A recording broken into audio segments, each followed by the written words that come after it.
Thank you so much, friends. Welcome to another very exciting 2 hours of CME.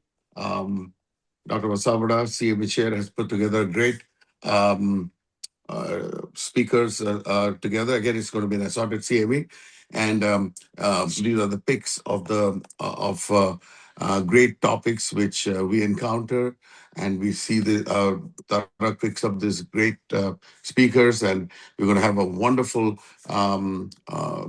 three very learned speakers to enlighten us. And our CME continues. We did not have one in January because of Global Health Summit, which concluded very successfully.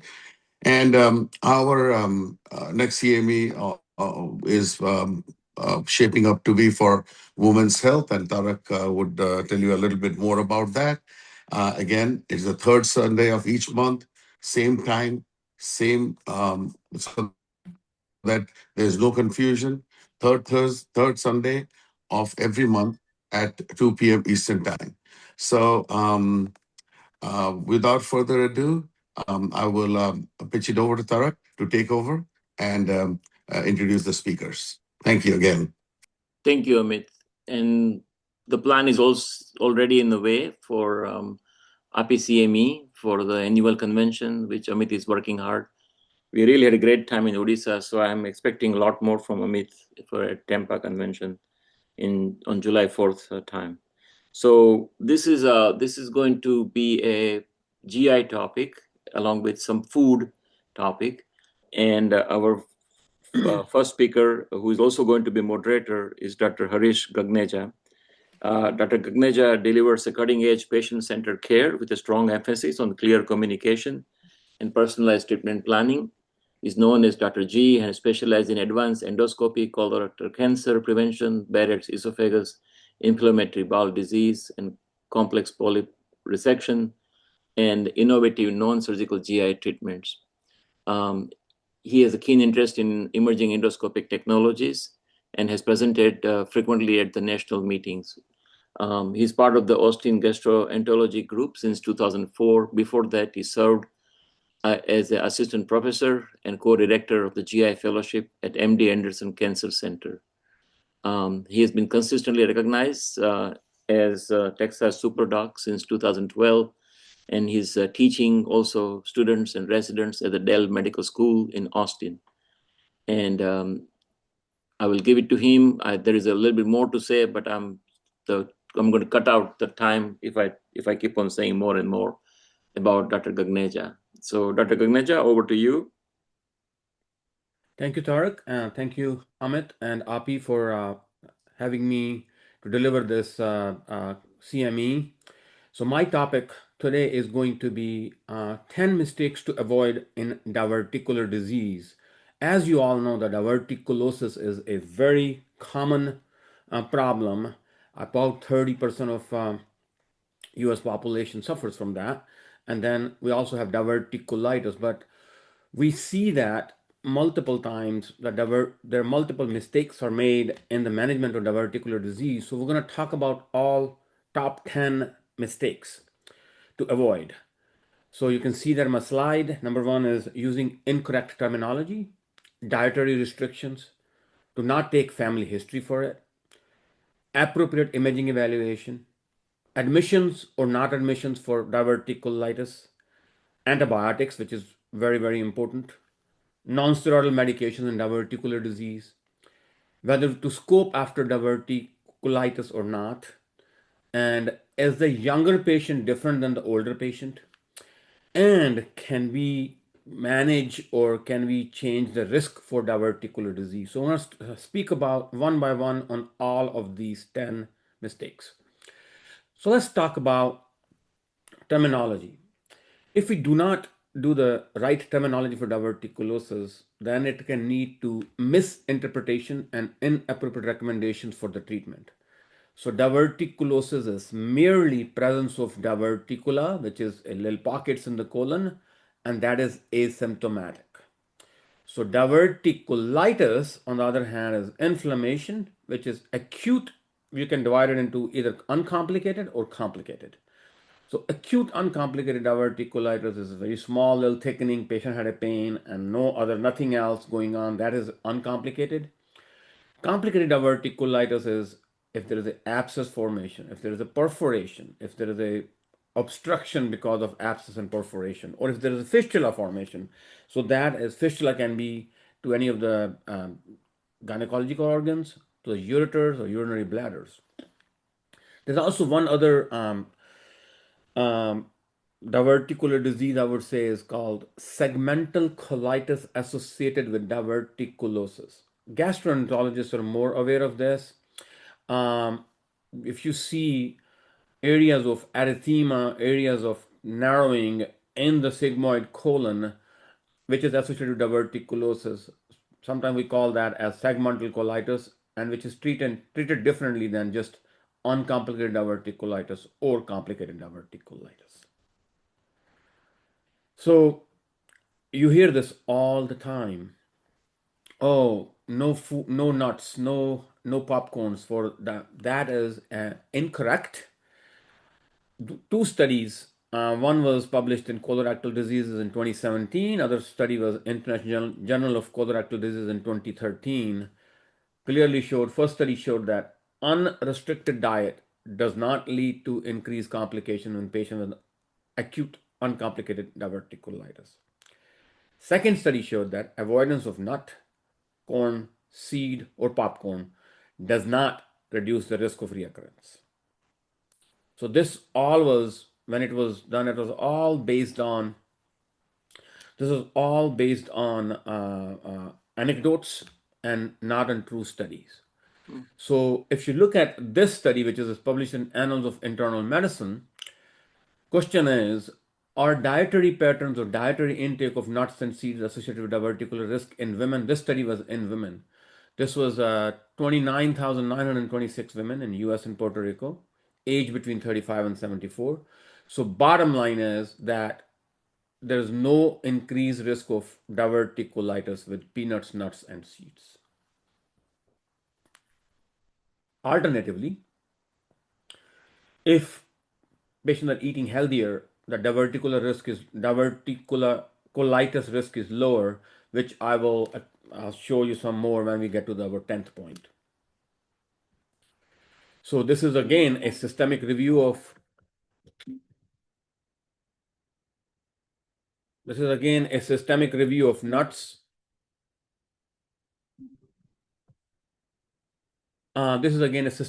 of nuts. 9 studies, which are more than 2 million person years. It's a diverticulitis risk. Hazard ratio is 0.89. So you can see that there is a 5% reduction in risk per additional weekly serving of nuts. So it's other way around actually. The nuts is protective rather than causing diverticulitis. So moderate nut consumption is safe, may be protective against diverticulosis with no adverse effect on diverticulitis incidence. So let's move on to next. So is family history important in diverticulitis? Yes, it is. There's 2 studies I'm going to show you. One is a Swedish twin registry, another one is Danish registry. You can see that the odds ratio for diverticular disease in monozygotic twins affected was 7.15, which is highly statistically significant. And estimated heritability is 40%. And same thing for the Danish registry. Relative risk for diverticular disease in monozygotic twins was as high as 14.5, which is significant. It should be 8.9 to 22.3 instead of 2.3 in that number. Estimated heritability is 53%. Well, again, do we need to do CT on everybody for a diverticulitis? Yes, CT scan is the best imaging modality with 98% accuracy for diverticular disease. It does allow us risk stratification, prognosis, and complications. But it is not required every time when patients have an attack of left lower quadrant pain, especially when patients have typical symptoms of diverticulitis. they also have a prior history of diverticulitis with similar symptoms, and then there is no evidence of complications, which we'll talk about that in next few slides, then CT scan is not really recommended at that point. So, do we need to admit patients with acute uncomplicated diverticulitis every time? No, we do not. So, there are two studies which we show you. This is a systemic review and meta-analysis of 2,000 patients who received outpatient treatment. Only 7% had to be admitted, 0.2% needed surgery, and 0.2% needed percutaneous drainage. So you can say that very, very low risk of getting complications from diverticular disease. Other study, which is 1,000 patients with CT proven left-sided acute uncomplicated diverticulitis. So see whether we can find the risk factors to develop complicated course. Yes, less than 5% of patients develop some complicated disease, which is within 10 days of starting. So some of the risk factors are really ASA 3 or 4, so basically frail patients. Number two, patients who are vomiting. If symptoms continue for more than 5 days, and elevated C-reactive protein at initial presentation. I will add one more thing to this. That is that if you've done a CT scan, if you see a very long segment involved, that patient may need IV antibiotics. So we have been giving antibiotics for diverticular disease for decades, but it has not been supported by literature, and it's just being done because it's infection, let's give antibiotics.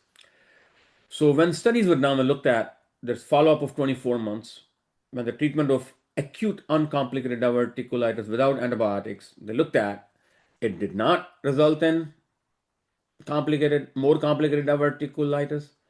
It did not result in recurrent diverticulitis, or there was no increase in sigmoid resections.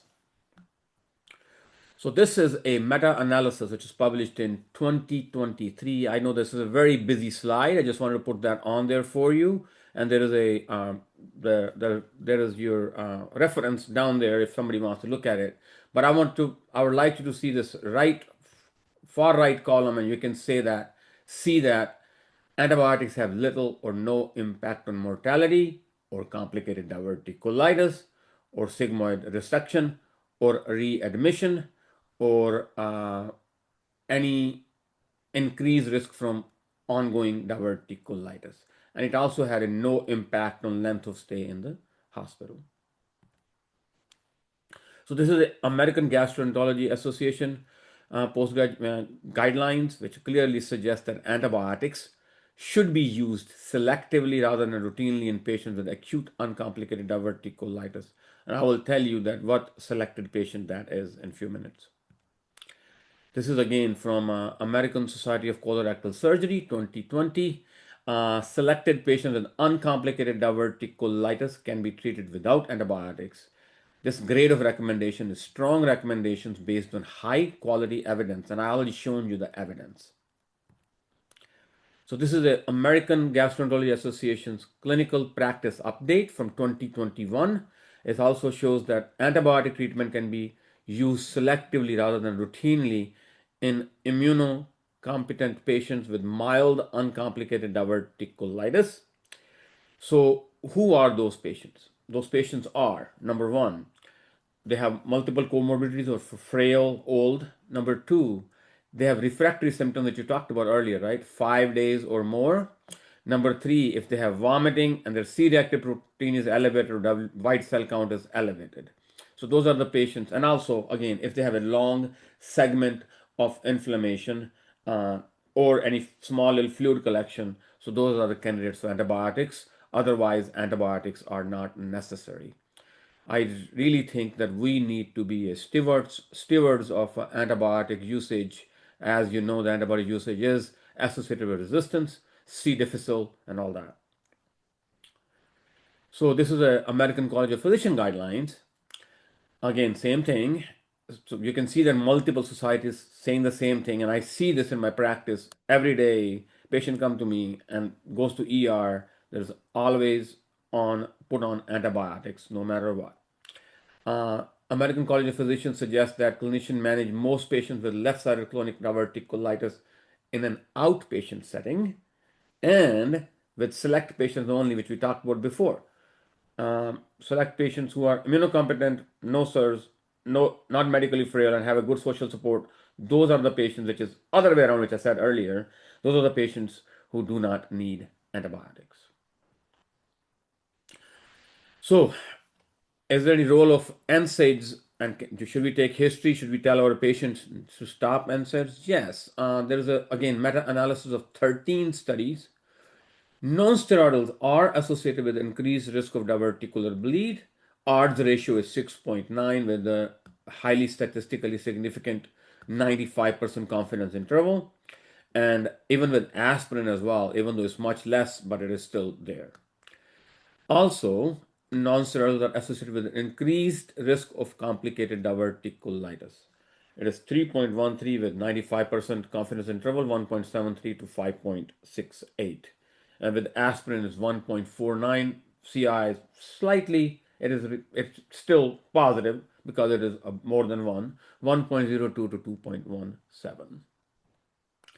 All right, moving on to next. Do we need to scope everyone after CT positive acute uncomplicated diverticulitis? So this is a meta-analysis which clearly shows that if you have a complicated disease, then your odds ratio for cancer is 9.2, which is, and if you compare that with uncomplicated diverticulitis. So yes, if your patient has an uncomplicated disease, they don't need to be scoped every time.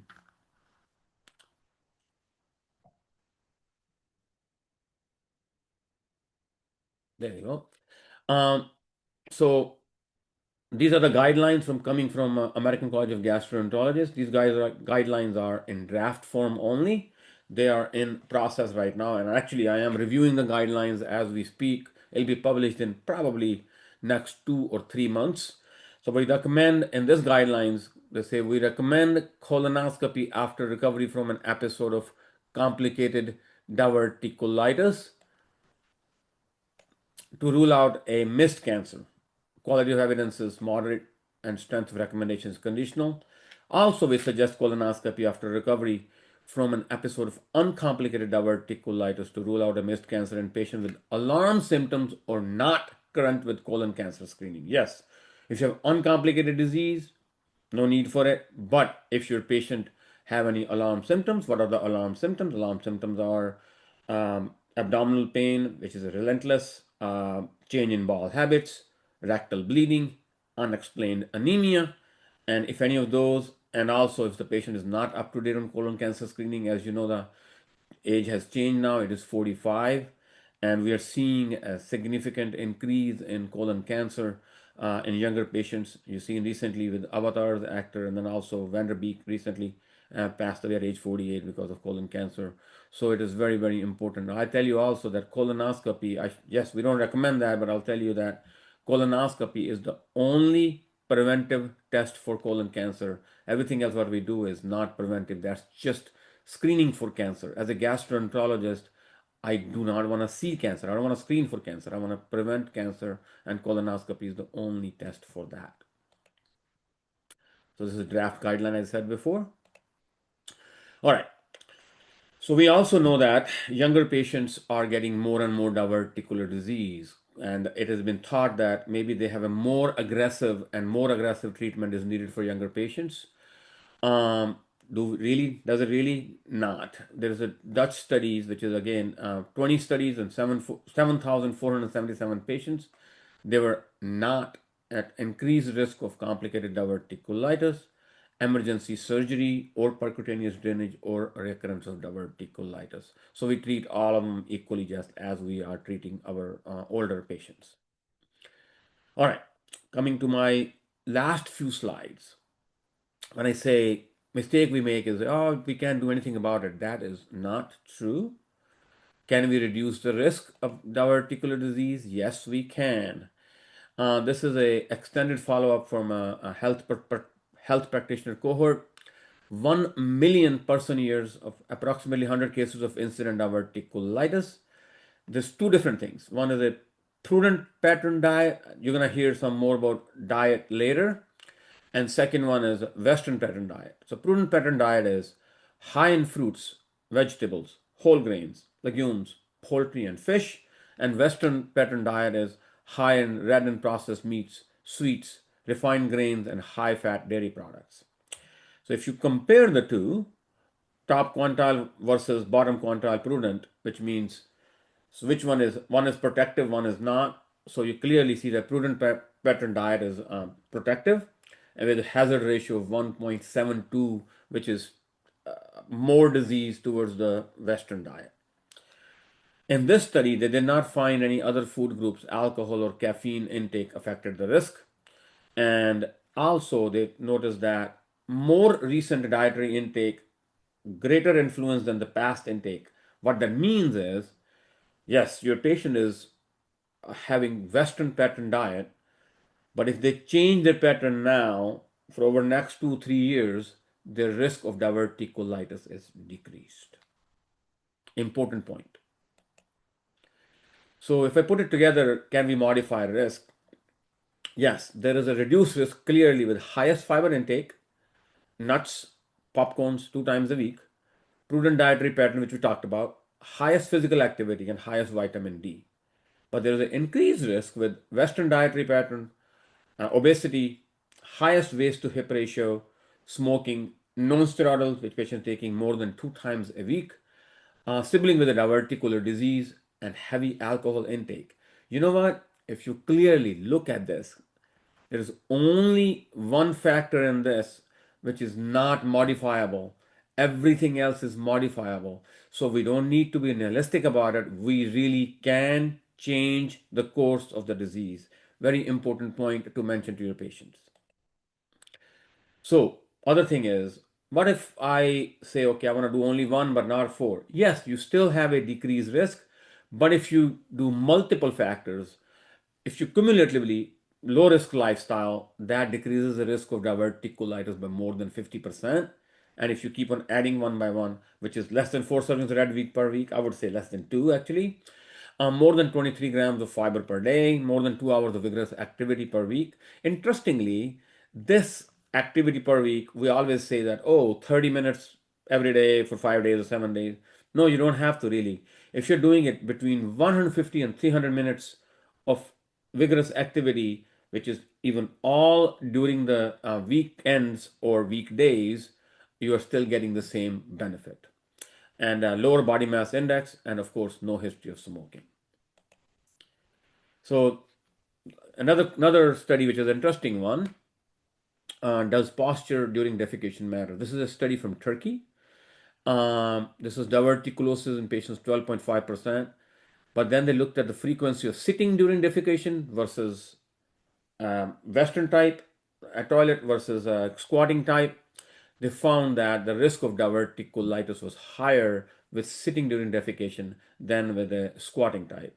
So use time of Western type toilet was longer in diverticulosis group, which happens. And these days, I will urge you to tell your patients to do not take their devices with them to their bathrooms, because with their devices they spend more time on the sitting time commode, and that increases the risk of diverticular disease. uh, but if you have diverticulosis, if you ask your patients to place a little footstool during defecation, that may have a protective role against diverticular formation. Our ancestors always right, squatting for a bowel movement. So here's my take home points. Be familiar with the correct terminology. No need to avoid seeds and nuts. Make sure to take the family history because there's a higher incidence of diverticular disease. Order imaging studies judiciously. Most of the patients with acute uncomplicated diverticulitis can be treated as an outpatient. Very few patients with acute uncomplicated diverticulitis need antibiotics. Avoid NSAIDs if possible. Not every patient after an episode of acute uncomplicated diverticulitis needs to be scoped. Acute uncomplicated diverticulitis in young patients is common and they don't need any special considerations, and we can modify risk of diverticular disease.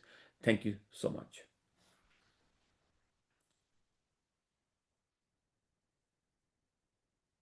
Great presentation, Dr. Kuneja. You will introduce Dr. Jalal. Absolutely. Yeah. All right. So I will let you. You can come out, but I think we can take care of questions a little bit later. Is that okay? That is totally fine. Yeah. I will. Let me just make sure I unshare myself. You are done. You're done. Yeah. We are waiting for Dr. Jalal to share now. Yeah. Once Dr. Jalal shares, and then we can take care of the questions afterwards. And there it is. Let's see. So my duty also is as a moderator. So I'm going to introduce Dr. Jalal. Dr. Jalal is a good friend of mine. He is an excellent hepatologist. He is at Baylor College of Medicine in Houston. He has many accolades, many accolades. If I start saying, I probably take another 20 minutes to talk about his publications, his national engagements in multiple societies.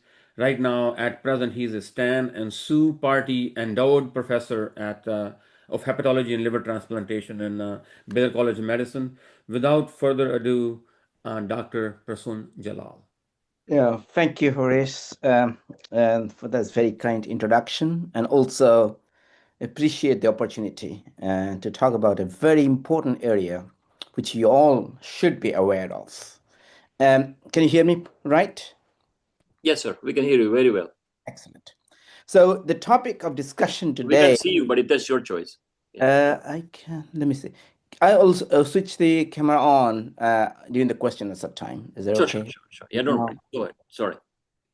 So the topic of discussion today is, for next half an hour, we're going to talk about metabolic syndrome. I think you'll realize by the end of discussion, by the end of presentation, that it's more common than what you think or what you know about. Let me see. Yeah. So these are my disclosures. And following the CME guidelines, we've gone through the standards of integrity and independence scrutiny. And my presentation is balanced with scientific rigor and without commercial bias. So we're going to talk about the epidemiology of metabolic syndrome. We'll discuss the risk stratification, how do you monitor them, and what are the treatment strategies, especially as my dear friend Dr. Kokneja mentioned about lifestyle modification. And then our last speaker also, Laura, will talk about diet. We are preaching to the choir the same theme. So what is metabolic syndrome? So let's talk about a case. So it's a 55-year-old man referred for slight elevation of liver enzymes. The only complaint, he is vaguely complaining of little bit discomfort in the right upper abdomen, but he definitely gained 30-pound weight loss. He works in IT, and in the past he has been checked, but your liver numbers are fine. But occasionally he said that it goes up to 30s, 40s, that the primary care physicians mentioned. But otherwise he's fine. And now the body weight, and again, he gained some weight recently. So now it's 235 pounds, BMI 35, HbA1c is 6.3, not too bad. Hypertension controlled, he is on ACE inhibitors for that. And LDL 130, HDL little low, like most Indians, 35, triglyceride 150. No family history of liver disease or heart disease. Drinks with friends, occasionally 1 to 2 drinks per week. And he is on lisinopril. Of course, he has got waist circumference of 110 centimeter. I'll come to that later.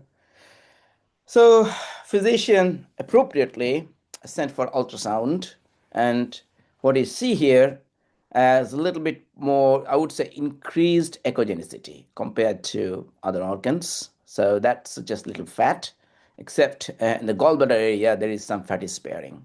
So the impression was fatty liver, smooth liver, no portal hypertension. So does this patient have metabolic syndrome? Well, if we look at the definition of metabolic syndrome, Okay. Now, how can you define a disease or a syndrome? It's a syndrome, not just one disease, unless you have unified definition. As Dr. Gogneja very nicely mentioned, different guidelines. So same way, WHO defined one way, National Cholesterol Education Program, they define a little bit different way, International Diabetic Federation, a different little bit way, and also joint societies. But more or less, most research and most accepted one is this one. The NCEP ATP 3 is modified in 2004. So the 3 or more of these factors define metabolic syndrome. What are those? If the waist circumference is more than 40 inch for men, so remember your belt size when you buy your trousers, or 35 in women, and Asian Americans is actually lower at 35 in men and 31 in women. See that there's no BMI here because BMI is very inaccurate. If you have good muscle, BMI will be high.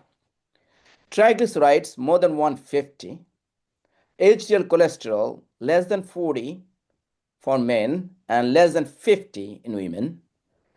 High blood pressure 135/85 or being treated for high blood pressure. Now fasting glucose, initially they say 110, but now they modified to 100. And some guidelines mention about microalbuminuria, but that's not really relevant. So what we see here, if you pay attention, that patient, our patient had waist circumference high, didn't mention about body weight, right? Waist circumference. Triglycerides around 150, HDL was 35, patient had high blood pressure, on treatment for it, pre-diabetic, but I think the blood sugar was around 95 or so. So this patient clearly has metabolic syndrome. So we have 3 or more of the following conditions. So central obesity, hypertension, hyperglycemia, hypertriglyceridemia, and low HDL. And 1 in 3 adults in the US have metabolic syndrome. Actually, it could be more. So it's typically under-recognized, even on the basis of 5 standard clinical criteria. And if you think about it, which one is better, apple or pear? So on the other hand, the main problem is not just what we see outside or the labs.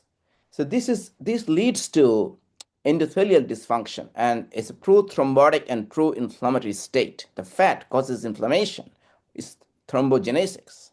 So ideally, we should measure these things, but in clinical practice, this is not always practical. So that's why the guidelines came up with this simple criteria. So metabolic syndrome comes with increased risk factor of cardiovascular disease and also increased risk of diabetes. Now, there are different subtypes or phenotypes. Think about it. So some patient can present with being just fat, having obstructive sleep apnea, fatty liver, type 2 diabetes or polycystic ovary syndrome, even gestational diabetes. Then some people may have chronic kidney disease, the hormonal dysfunction, hypothyroidism. Some people get more cardiac problem with dyslipidemia and high blood pressure with heart disease. So it's not just one disease. That's why it's called syndrome. So how common is it? I can mention that 1 in 3 has it. So if you look at the enhanced data, which is US-based data, 38% the population have it. The overall metabolic syndrome prevalence showed an upward trend, is going up.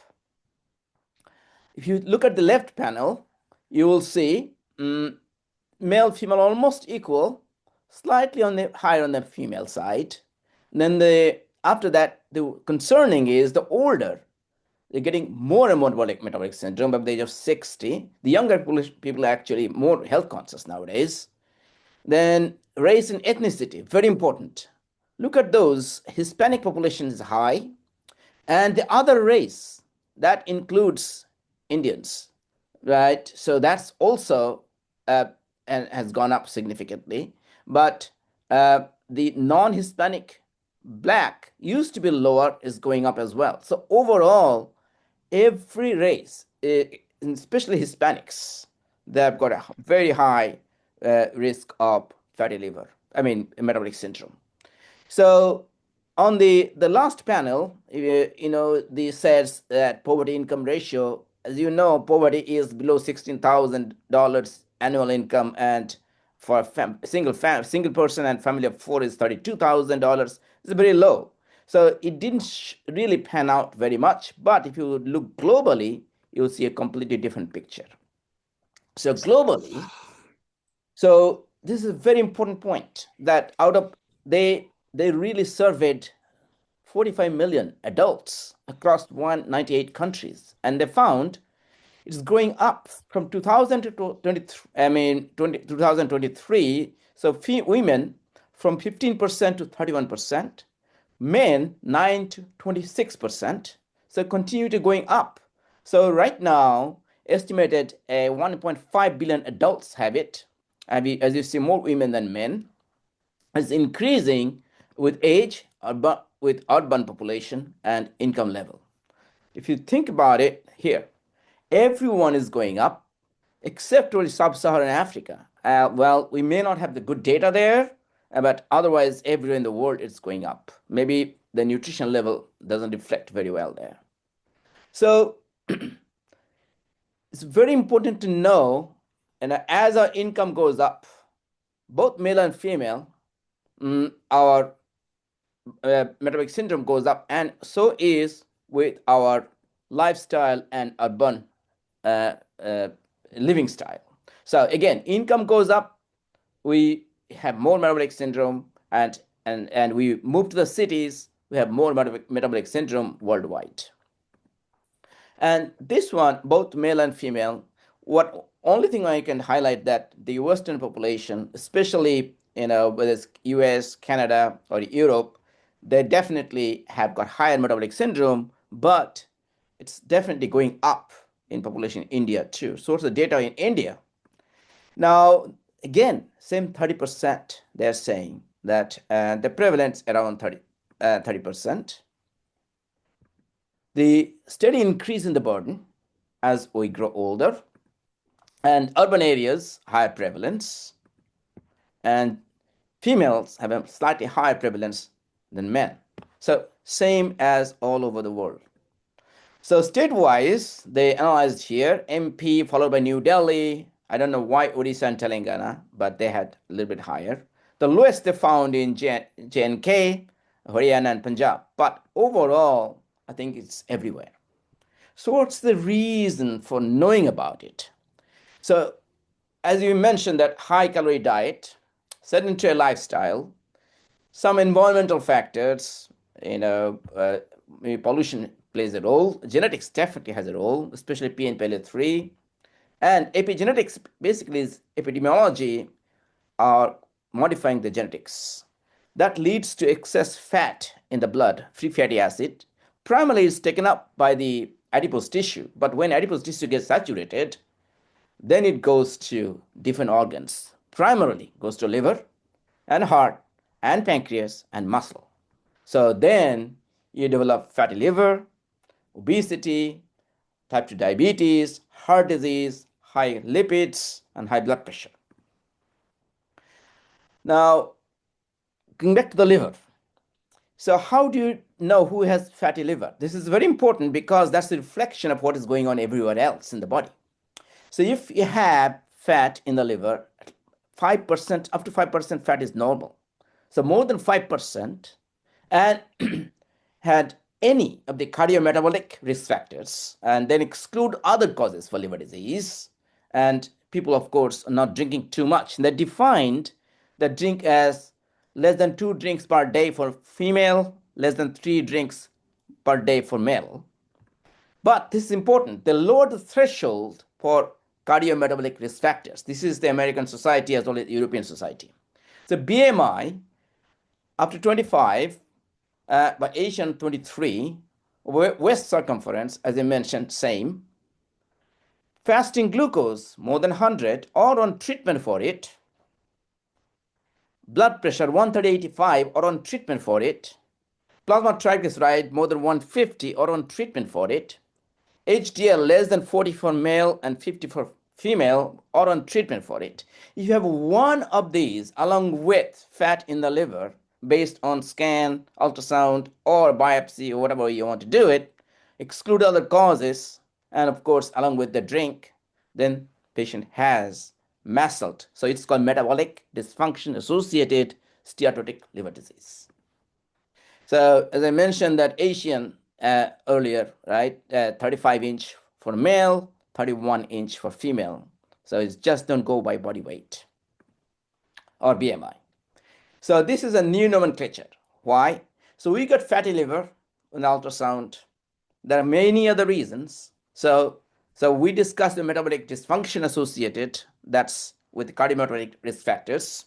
So it could be just fat, or could be having inflammation with elevation of liver enzymes, or it could be due to alcohol, or in between. So if someone is drinking more than 2 drinks for female and 3 drinks per male per every day, but less than 5 per day for female and 6 per day for male, then you have combination of disease called MET-ALD, so MASLD and alcohol liver disease. But if it is more than that, that's alcohol. So more than 5 or 6 drinks a day, you have alcohol-associated liver disease. But you have to exclude other causes. Steroid, tamoxifen, many drugs can cause it. Some patients have Wilson's disease or other atypical causes. And also, very important, Hep B, Hep C, HIV, they all can lead to fatty liver, including starvation, and some without any cause. So we have to exclude all these causes, and in presence of cardiometabolic risk factors, this patient has MASLD. And the drink, again, we have standardized drink. It's not just depending on how we define one drink. There are one drink. So some people say, I drink beer. I really don't drink alcohol. But one kind of beer is the same as 4 ounces of wine. So all these lead to, as I mentioned, increased fatty acid in the blood.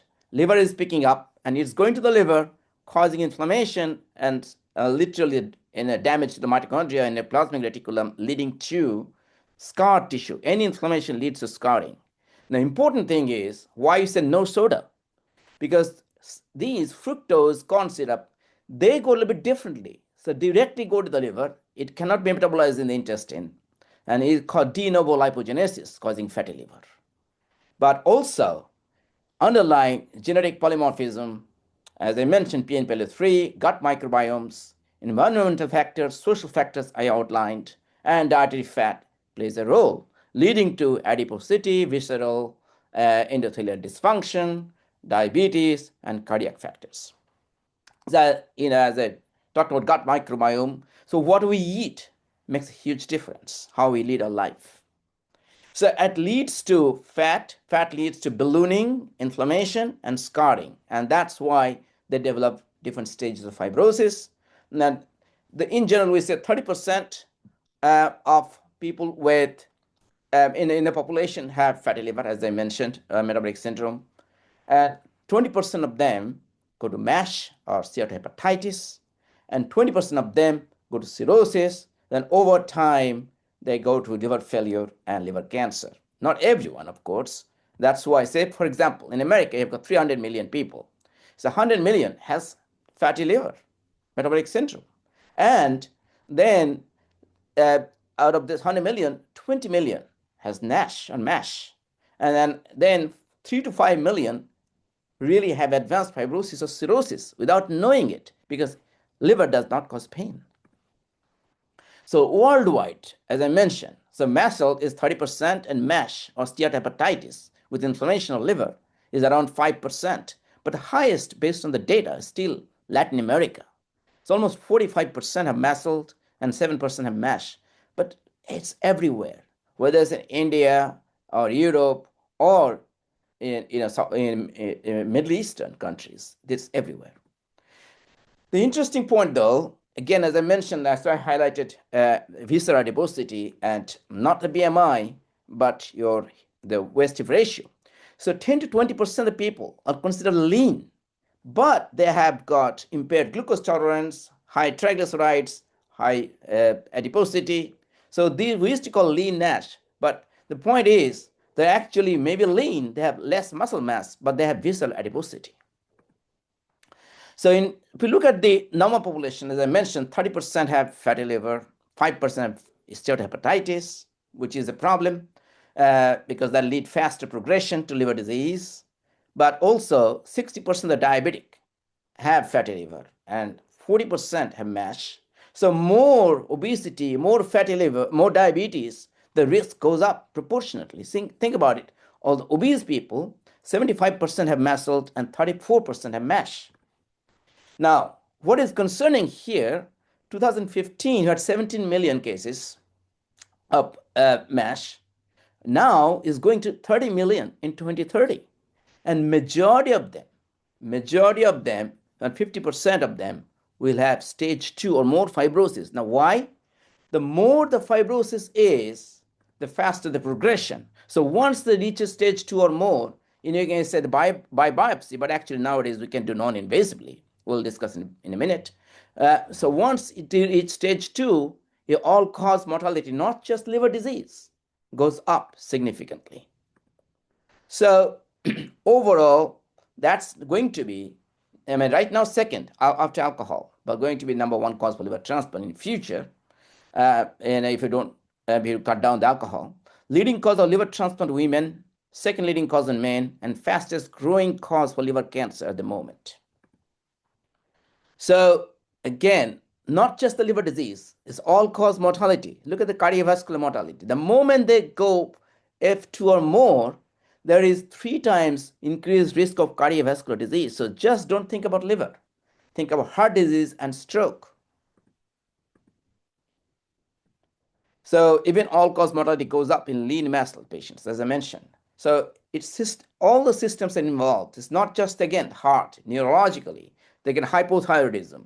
They may get more gallstone. They may get more pancreas and even polycystic ovarian syndrome. So it's the multi-system problem. And then cancer. It's not just the liver cancer. If you look at the whole spectrum, esophageal cancer, ovarian cancer, colorectal cancer, everything is more in metabolic syndrome patients, including pancreatic cancer. So symptoms, very vague. Our patient had some discomfort, but majority of the time, we do not have any symptoms. Or they may give vague, non-specific symptoms, but it does affect the quality of life.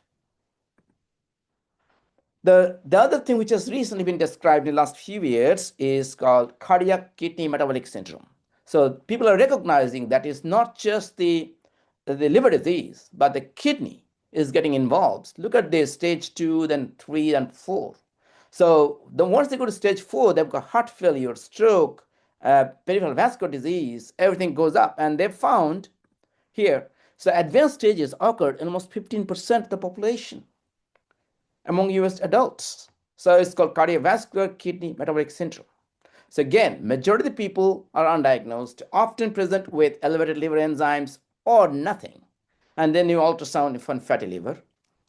And always the key is screening. We talk about colorectal cancer screening. So that means targeting people who don't have symptoms the same way. That's why American Diabetic Association recently came up with this.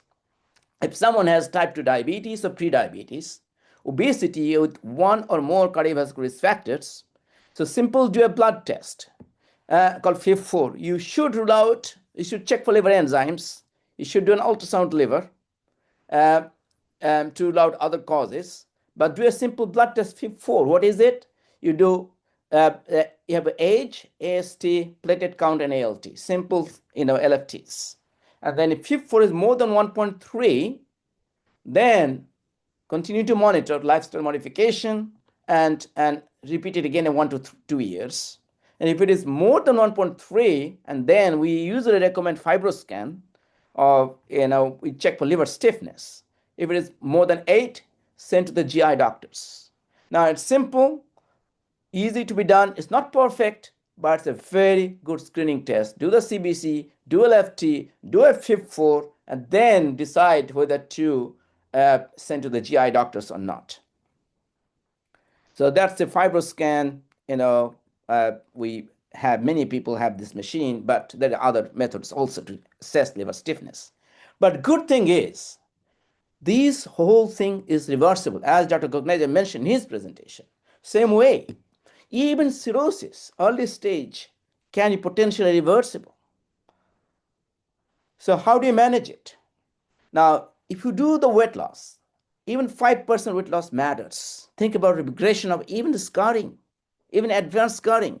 If you have 10% weight loss, half of the people with advanced fibrosis regresses based on the data. So not only just the fat, but also scarring. So the goal is to lose at least 5%, then you lose the fat, but to reverse the fibrosis, you need 7 to 10%. And the diet, as Dr. Gangade mentioned, it's the same common sense diet. The best diet has been found to be Mediterranean diet. I think, our talk is coming up, so I'm not going to elaborate a whole lot on this, but physical activity, and believe me or not, they found coffee, 3 cups or more, has been helpful. The EASL put in the guidelines. So here it's the same thing. It's a combination of all the guidelines, but again, physical activity. So 150 minutes per week for moderate, or 75 minutes per week of vigorous activity is enough. So I usually say 5 days, you do it 30, 40 minutes. But avoid smoking, avoid alcohol, especially if you have fibrosis. This is the diet, Mediterranean diet on the left, as Dr. Gognaja mentioned, is similar stuff. And then activity we talked about. But what really we say, avoid processed meat, sweets, sweetened beverages, alcohol, ultra-processed foods. And this is, again, the pyramid. But again, recently, the pyramid has changed, and we'll let our nutritionist to talk about it. The guideline came recently in January. So what about the medication? Next 2-3 minutes I'll spend on medications. Well, no matter what you do, lifestyle, exercise, diet comes first. Our gut bacteria is very important. So recently, last 1 or 2 years, 2 drugs got approved. One is resmetirom.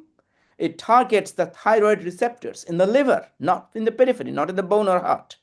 So liver has got specific thyroid receptors, THR beta. And also semaglutide or Wegovy, that approved by FDA for fatty liver in stage 2 to 3 fibrosis. So again, with a fibroscan or ELF test or other tests, you can assess the fibrosis without doing biopsy. You don't have to do biopsy to prove the patient has fibrosis. So, and then control the diabetes. You can use statins. You control the obesity. You can use the same drugs or even other drugs you can use, including tirzepatide, which is Mounjaro or Zepbound. And pediatric intervention also works. So how much resmetirom is effective based on the data, which I'll briefly touch base. So NASH is advanced, patients with scarring. So NASH resolution happens in 30% with the medication. Placebo is 10%. Fibrosis reduction happens in almost 25%, with placebo 14%. So this is a very hard endpoint. And they also reduce cholesterol. What about semaglutide? Again, as I mentioned, that this is a GLP-1 agonist. The other one is THR beta agonist. And this one is semaglutide. Here, we cannot compare those 2 drugs because there is no apple-to-apple comparison. But here they found 62% the reduction of MASH, and compared to placebo and 34%, whereas the fibrosis reduction is 1/3 and placebo is 1/4. Placebo means with vigorous diet and exercise. So diet and exercise works, but may not be enough. But the drugs also can help. This is based on data of 1 year only. So more data to come as we go. And FDA gave accelerated approval based on 1 year data. And obviously, the further follow-up data is going on. And more drugs are on studies in different phases. These 2 drugs are approved, as I mentioned. So this is the mechanism of action of these drugs. We don't want to go in details about it, but help is on the way. You all know how these GLP-1 work. I can explain more if you need to, but the drugs are coming. And most importantly, this is my last couple of slides. So is highly prevalent, especially with type 2 diabetes and obesity. The risk is cardiometabolic disease, is unmanaged, lead to not only liver disease, liver failure, liver cancer, but other cancers. And we can routinely screen at-risk patients non-invasively. Lifestyle modification is important. Please watch, control the blood sugar, blood pressure, cholesterol, lifestyle modification, and send to the GI and liver guys if the FIB4 is high. So we all need to work together. The primary care comes first, then GI, hepatology, endocrine, cardiology, pulmonary, kidney. Everyone is a multidisciplinary problem, and we can all work together. So it's a hidden pandemic. It's not just emerging, it's there, and it's going up. It's under-recognized. It's a multi-system disease. Age is the strongest demographic predictor. Obesity is most powerful clinical risk factor. Race and ethnicity important, and socioeconomic factors matter substantially. And definitely, early diagnosis and management is crucial to win against the pandemic. With that, thank you.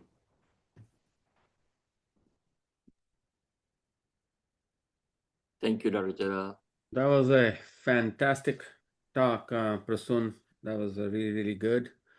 I think we're going to move on now to our last speaker. So you saw the common theme. Common theme was better diet, better diet. Whether you're diverticular disease, whether you're a MASLD, whether you're gastroesophageal reflux disease, whether you have a prevention for colon cancer. So our next speaker is going to tell us about that. Laura Taylor is RDLD, is a registered dietitian with 15 years of clinical experience. She's a graduate of Virginia Tech and completed her dietetic internship in Virginia Commonwealth University Medical Center. Now she works at Huntsville Hospital in Huntsville, Alabama. She covers cardiac intensive care, medical surgical units, as well as outpatient oncology. She has extensive experience in oncology, critical care, and cardiac and diabetes education. So she is going to teach us about the better diet and also nutrition journey for our patients. And in her free time, she enjoys running, cooking. Of course, she's a dietitian, and spending time with family and all things outdoors. Laura, thank you for being here, and the floor is yours. Thank you, Dr. Gagneja, for that introduction. I'm going to go ahead and share my screen. I am working at the hospital today, so I'm going to apologize in advance for any audio interruptions. We may hear an overhead announcement, something like that. And so I just want to apologize in advance. Hopefully our audio interruptions will be kept to a minimum today. So it's my pleasure to be with you here today to discuss the updated dietary guidelines that were just released last month, talk about some implications for clinical practice. I do not have any financial relationships to disclose. Here are our objectives for our time together today. So we're going to go ahead and get started. So the perspective today from a nutritional standpoint, and this was highlighted very well by the prior 2 presenters, we're going to be kind of viewing diet today through the lens of reducing risk of chronic disease. So nutrition has different applications. Obviously, depending on your patient's need. But today, the discussion we're going to have is primarily focused on prevention of chronic disease, cardiovascular disease, cancer. We're going to highlight diabetes a bit. This is also the information applies to metabolic syndrome. And so that's kind of the lens we're looking through today. So we're going to go through the new dietary guidelines. Bear with me for the first few slides. I'm going to kind of highlight some data that supports or maybe refutes some of these new guidelines. We'll kind of go through these in a detailed manner, and then things will pick up as we move through the presentation. So in the new dietary guidelines that were released, the primary takeaway is to eat real food. The message is to move away from processed foods, fast food, to a more cook-at-home meal pattern. And so what I've done here is I've kept true to the bullet points from the written document for the new dietary guidelines. There is an image, which we'll talk about in a few minutes. But Laura, I wanted to go through the worded document first, just to talk about some of the research for these new guidelines. Laura, is it possible for you to just to go in a slideshow mode? Because we can see the next slide. It makes simple. Some people Oh, maybe yes. Let's see if you don't here. mind doing that. I'm not sure how you do that, but maybe to go back and do the It's slideshow. probably because I have two monitors running. Got it. Oh, yeah. Let me shut one down. I'm going to stop share for a moment.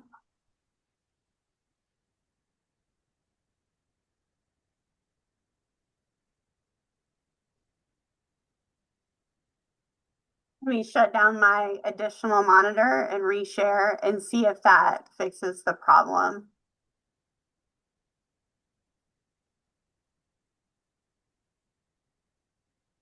No, I think Still did not correct. No. Can you go back one more? I'll show you. Sure. Yeah, just like end it, and I'll show you on the top where you were in the first page. Yeah, do it again. Don't move forward. Just put the first page. Okay. Hang on one second.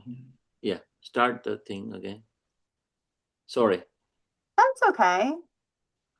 If you can't do it, that's okay. We'll try at least.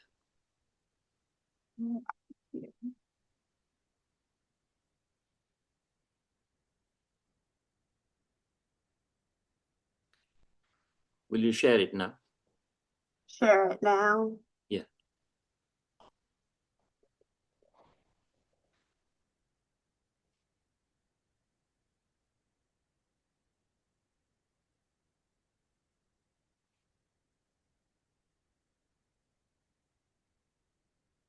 Okay, maybe from the custom slideshow or something. You can go there. See. No. It may be in the bottom here on the hourglass thing there. Yeah. So it's on the right side. Yeah. On the right lower panel. Light lower panel. Where the percentage is there. Yeah, see that full screen there, light lower panel. Say again. Like go to the bottom one where it says notes, comments, and then there is a slideshow thing there. There is a one further, one more, and one more. Two more. Yeah, this other one. Yeah. That's it. I think so. You may be okay now. Is that correct? Yeah. Just go to your slide. Yeah. How is the view looking correct now? Yeah, just like we are at the looking only one, and we cannot see the next slide that you are showing. Yeah. Perfect. Sorry. It looks corrected on my end. Yeah. Okay. Perfect.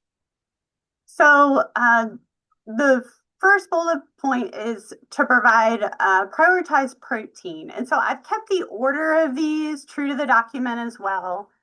And so there's an equal emphasis on animal and plant-based sources, a recommendation of 1.2 to 1.6 grams per kilo today. This is significantly higher than the current recommended dietary allowance, which is 0.8 grams per kilo per day. So the large cohort studies within the United States show an increased risk of cardiovascular disease with higher intakes of meat, especially red meat. Also a higher all-cause mortality with a higher increased intakes of red meat and processed meat. And so the data doesn't necessarily support this increased protein recommendations for animal protein sources. But there's a study done in the American Journal of Clinical Nutrition in 2024 that did show a significant reduction in cardiovascular disease risk with a higher ratio of plant to animal protein. And it did support about 20% of the daily calories from plant protein, which is these higher recommendations for protein intake in the new guidelines. So again, the data supports this higher intake, 1.2 to 1.6 grams per kilo of plant protein, not necessarily animal proteins. Moving on to the new dairy guidelines, 3 servings of dairy. New update here is this includes full fat dairy. In the past, we've recommended low fat or fat-free dairy products to reduce saturated fat intake.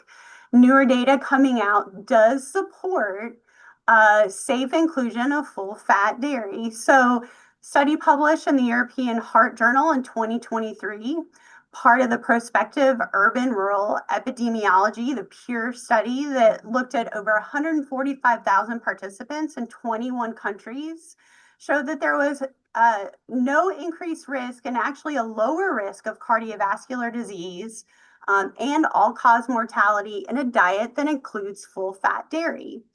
Interestingly enough, the pattern actually stayed true to the prudent pattern that Dr. Gagnesia talked about, also including vegetables, nuts, legumes, fish, and whole fat dairy. There are other studies that have replicated these results, showing that full fat dairy is not necessarily associated with an increase in cardiovascular disease risk.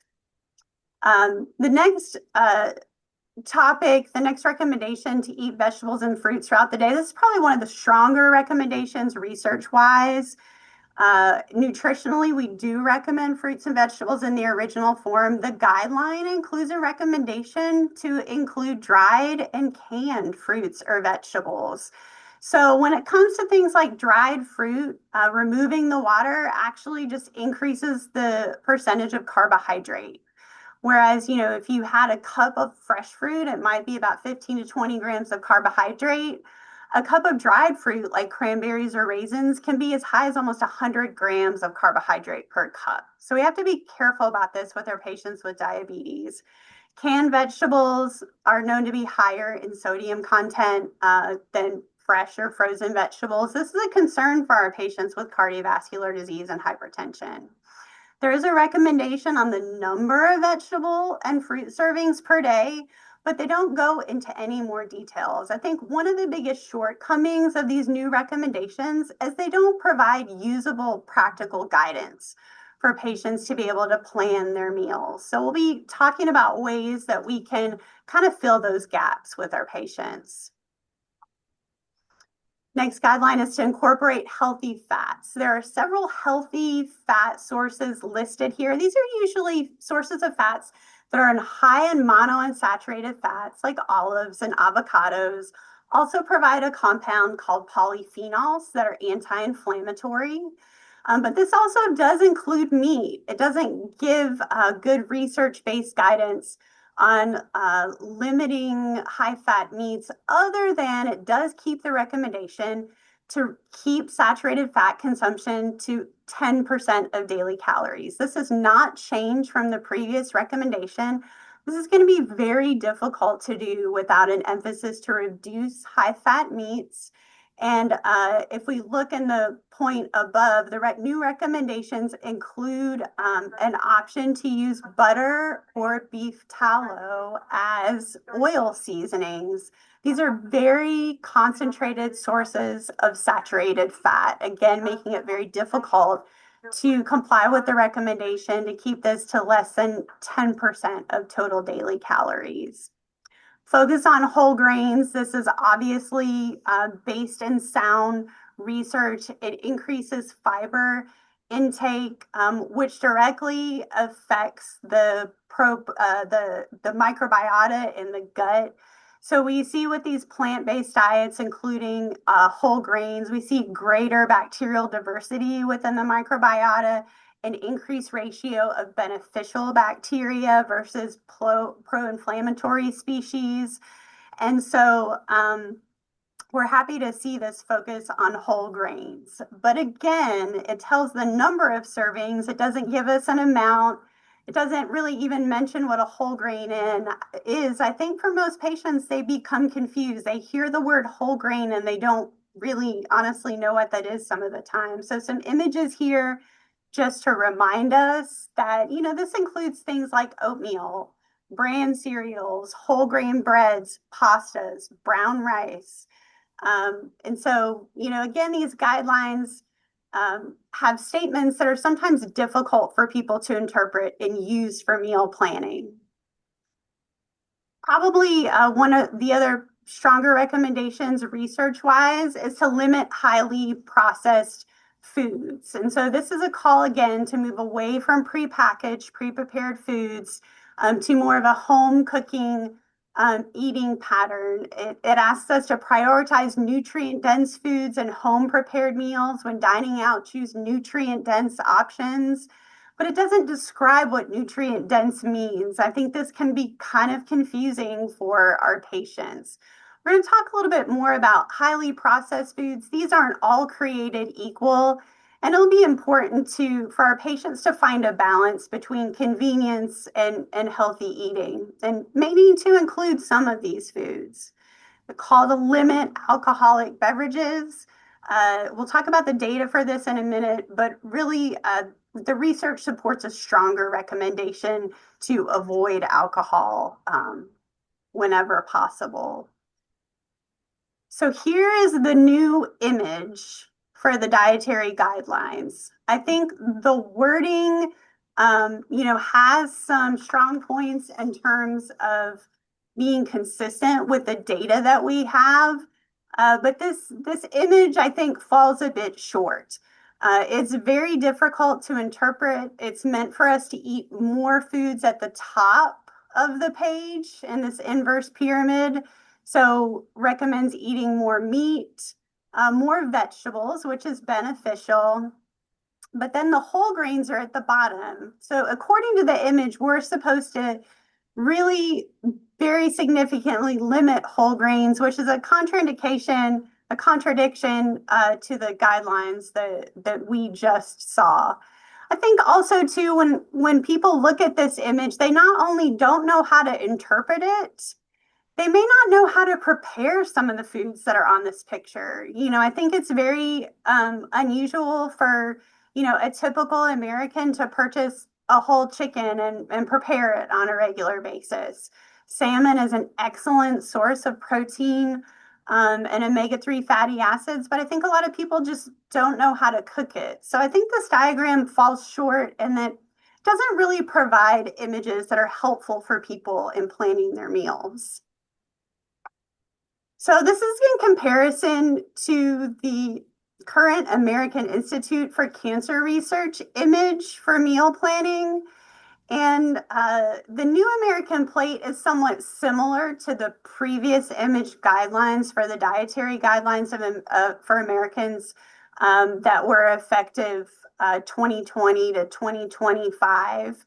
And so we see, you know, there's a plate here with food on it. We can kind of understand the proportions that most of the plate should be comprised of vegetables. We see an appropriate serving size of whole grains there, about a half a cup, and an appropriate size of protein. And so, you know, we can kind of steer our patients. The American Institute for Cancer Research website, I have that linked at the end of the slides here. That's a great resource of practical information that people can go to and be able to get some help in meal planning and knowing what to eat. So a couple National Health Organization responses to these guidelines. So there's definitely some positives here. A call to eat more fruit, vegetable, limit processed foods, limit sugars. But there's, an increased emphasis on red meat, which the data really shows that there's a strong correlation here with red meat and risk for chronic disease risk and all-cause mortality. And again, highlighting the contradiction to the image between the image and the written document. The wording asks us to prioritize whole grains, but they don't have prominence in the pyramid. They're listed at the bottom, kind of indicating that people should limit them from their diet. The American College of Cardiology, they're going to be looking at their guidelines and release some new guidelines later on this year. But they're going to be taking a look at the impacts of the protein intake and high-fat dairy. Again, the data supports higher protein intake, but from plant sources, not from meat. So that'll be interesting to see what they come out with later this year. These were their current guidelines. So again, emphasizing a diet with fruits, fresh vegetables, nuts, whole grains, lean proteins, including plant protein and fish, with a call to limit red meat and processed meats. And one last response we'll highlight here from the American Heart Association. These are starting to follow a very similar pattern, a call to prioritize plant protein, seafood, and lean meat with restricting higher saturated fat meats. There was in the written document a statement regarding using salt for seasoning, that it was okay to use salt and herb seasonings. And, again, this could be problematic for those with hypertension or at risk for hypertension, which is quite a large percentage of our patient populations. Speaking about alcohol consumption here for a moment. So the cancer prevention data shows that it's best not to drink. And this is also, data-wise, we've talked about liver disease today. I didn't specifically look at the data for cardiovascular and liver disease, but I wouldn't be surprised if that's showing a similar trend.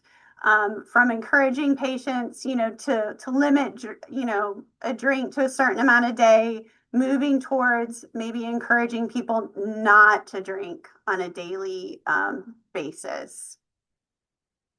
Talk about plant protein for a moment here. I think this is something that our patients don't necessarily include in their diet on a regular basis.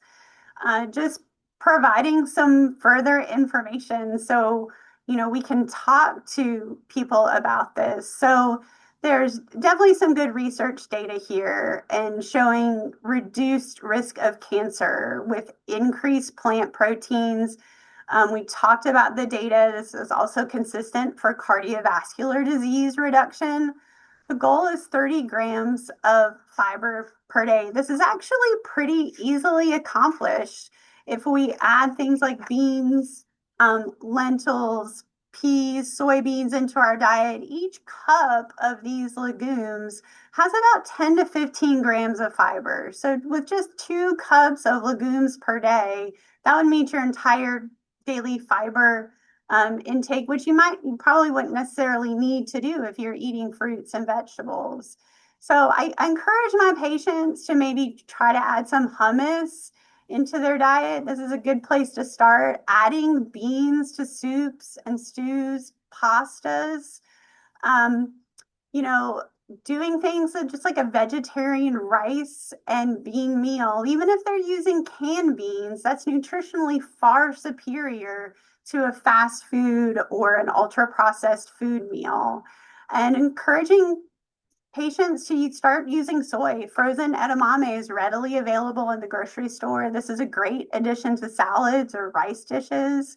And so, just encouraging people to think of practical ways where they can increase their intake of plant-based proteins. So I want to talk for a minute about fruit. Even as dietitians, we kind of shy away from fruit intake, especially for our patients with diabetes. And I think, the research supports us being able to encourage people. We do want them to eat vegetables and probably focus a little bit more on vegetables, but I think we can safely have a recommendation to have a more equal recommendation to do fruit as well. So I'm talking about fresh fruit here. So, just a medium piece of fruit, even something as simple as an apple, a clementine orange, a medium banana. This is only about 15 grams of carbohydrate, but it also includes, between 2 and 10 grams of fiber. Berries have one of the best carbohydrate to fiber ratios. This is really good for our patients with diabetes. They're getting the fiber that they need, as well as those phytonutrients that provide antioxidant and anti-inflammatory properties, not only for cancer prevention, but inflammation is linked to cardiovascular disease, irritable bowel disease, and several other conditions. And so if we have higher circulating levels of these phytonutrients, it leads to an overall decreased risk in chronic disease. So I tell my patients with diabetes, we review appropriate portion sizes. I usually tell them to eat the fresh fruit as a dessert after meals. Once they have some protein and fat in their stomach, it reduces the time of absorption of the glucose from the fruit into their bloodstream. And I think that, people can safely include this in their diet, especially as a good alternative to concentrated sweet desserts. Talk about ultra-processed foods here for a minute. So this is a term that we talk about a lot, but we don't, really understand the definition of it. So ultra-processed food, this term was developed with the NOVA food classification system. This was developed in 2009 by the Center for Epidemiological Studies in Health and Nutrition at the School of Public Health, University of Sao Paulo in Brazil. So, it takes foods from minimally processed, minimal ingredients, think things like, your fruits, vegetables, milk, meat, eggs. As different food products are added, the level of processing increases. So once we get up to this ultra processed foods level, we're adding things like hydrolyzed proteins and soy protein isolate, maltodextrin. These are things that keep the food from breaking down. They increase shelf life. They also help with emulsification, so the food ingredients don't separate. So basically anything you don't see in your kitchen might be on this ultra-processed food. This also includes industrial pre-frying of things like frozen pizza. I'm sorry, not frozen pizza, but it would be frozen French fries and chicken nuggets and chicken fingers and things like that. So ultra-processed foods are not all created equal. If we look at this list, there are definitely some things on here that we might put in the category as healthy food. For example, flavored Greek yogurt usually has vegetable gums added, guar gum or xanthan gum, so that it doesn't separate out. A lot of these flavored Greek yogurts do have sugar substitutes as well. Soy and almond milk, same thing. They have stabilizers so they don't separate, while they're sitting in packaging. Probably one of the best examples of, ultra-processed food that is definitely meets a need is infant formula. We don't normally think about that as ultra-processed, but based on the ingredients and the processing it has to go through, it's an ultra-processed product. So we know that these foods are associated with higher risks of chronic disease, but they're not all created equal. And so there's been studies showing that higher levels of certain subgroups of ultra-processed foods, breakfast cereal, whole grain breads, yogurt, dairy, also whole grain crackers, popcorn was touched on, those high fiber ultra-processed foods actually have a protective effect. So not all ultra-processed foods are created equal. So to close here, just some recommendations for clinical practice. I tell my patients to start looking at the ingredient lists on their packaged food. If it has multiple ingredients, you don't know what they are, then it's probably not wise to eat it. Try to eat a fresh fruit or vegetable with each meal or snack. Focus on in-season choices. These are usually much more economical. I encourage people just to make small changes. Sometimes, I'll ask a patient, walk me through a typical day. What do you normally eat? I'll make maybe 1 or 2 suggestions of changes that I think could have a good impact. And then I let them kind of decide what they're willing to do. Small changes can lead to more changes that can add up over time. I try to encourage people to cook at home more, eat out less. This sometimes does include, pre-packaged meals. There are certain brands that are nutritionally better than others. And again, it's nutritionally far superior to eating a fast food meal. I tell patients that it's going to take time for their palate to adjust. At first, some of these healthy foods might not taste very good to them. It takes between 1 and 4 weeks for our palate to adjust to things like lower sodium intake, lower sugar intake, the slightly more bitter taste of fresh fruits and vegetables. I tell people that it's going to take some of their time, that, being able to make shifts in their health is going to be something they're going to have to spend some time on and do some planning and, go to the grocery store and be able to think and plan ahead about their meals. Just an image here. I'll usually print this out and give it out when I do talks for groups of patients. It's just a reminder of all of the fruits and vegetables that are out there. That are, great sources of fiber, and that it's these vibrant colors that indicate the phytonutrients that are really essential for chronic disease prevention. So a few more additional resources here. I did put the link for the infographic. I can share that if needed. And we can go through any questions, a quick view of references, and I appreciate your time. Excellent, Laura, working while you were still doing presentation. Dr. Gagneja, you want to continue with some of the questions that was thrown at you? I know you answered them, but still. I'm gonna go over that, no problem. Verbal comments are always helpful. Yeah, absolutely. So I'm gonna rotate between myself, Laura, and Prasun regarding the question. So I'm gonna start with the first question, which was to me. The question was, do you recommend to check serial CRP daily basis to stop antibiotics? No, we do not. So CRP is checked only when you make a diagnosis of diverticulitis. Once the diagnosis is made and you made the decision to start the patient on antibiotics, then you finish the course of antibiotics and there is no need to check C-reactive protein after that. Next question to me was, what kind of antibiotics I recommend? My antibiotics of choice is Augmentin, and if your patient is penicillin allergy, then I go Metrocipro, and if they can't tolerate that, levofloxacin. If they cannot tolerate, then doxycycline, and I also gone with the Bactrim as well. So those are my antibiotics of choice for your patients with diverticulitis. But remember, we talked about it, only about 20-ish% of patients with diverticulitis will need antibiotics. So we really have to be antibiotic steward for our patients and our society as well, right?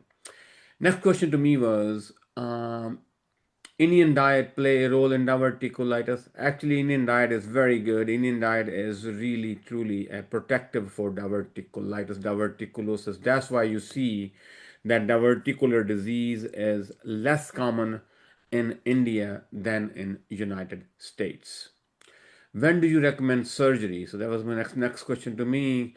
When there is a large abscess, fistula, obstruction, and if you do abscess and you're not small abscess, you can do percutaneous drainage. And if the patient is not responding, then do surgery at that time.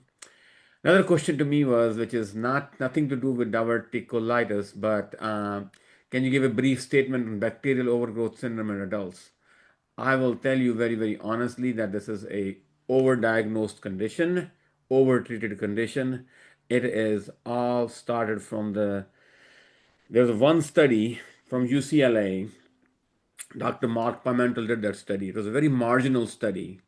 That's where it started out, and then it just became because most people have bloating, and it was considered, oh, SIBO, IBS bloating, SIBO versus bloating. So people start talking about bloating, and then all these internet chat rooms and all that, and that's where it all started.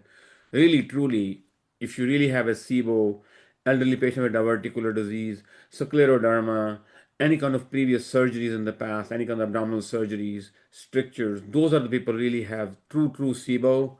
So what we treat now is IBS and bloating and not true SIBO. Remember, the testing you do, the breath testing you do for SIBO, it is a 50% sensitive only. So just flip a coin rather than doing the test. I personally, there are a lot of gastroenterologists in my camp. I personally don't believe that there is SIBO. SIBO is only about, if you diagnose 100 people with SIBO, only 10 truly have SIBO, others don't. That's where I stand on SIBO.